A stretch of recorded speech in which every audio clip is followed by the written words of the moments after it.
Ja, wie schaut's, Igor, ja? Was kommt jetzt? Ja, wir wurden ja... Das Oktoberfest. Genau. Wir haben uns auch der bayerischen Folklore gewidmet. Nicht wahr? Mai, halt zieh mein Lederhosen an und dann geh ich zum Fest, weil's do an Haxen han. Und die Haxen sind vom Schwein und nicht vom Rind.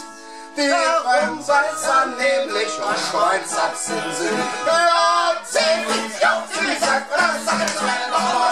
Die Hüllerei, du die Hüllerei, 2, 3, Jörgsappehammer und Abfressehammer. Im Bierzelt vor der Hamburger Handelskammer. Anguck Kapelle, sprich Blasmusik und ich schau ins Dirndl von Maischmusik.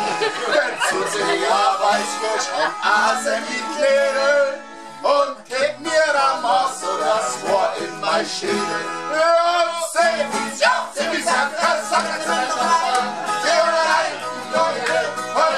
2, 3, Jörgsappehammer und Abfressehammer. Im Bierzelt vor der Hamburger Handelskammer. Die Radiosender sind halt live dabei. Von Hamburg Orts bis NDR 2. Die Karten in den Sendeplatz kann noch live fliegen.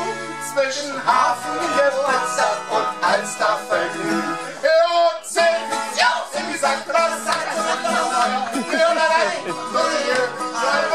2, 3, Jörgsappehammer und Abfressehammer. Im Bierzelt vor der Hamburger Handelskammer. Ja, heut's aber lustig. Ja, heut's aber was blau. Ja, heute gibt's Korkering und Korkkabeljau. Der Oktoberfest ist zwischen Alster und Elbe. Das ist fast wie der Dom, nur nicht ganz so dasselbe. Und wenn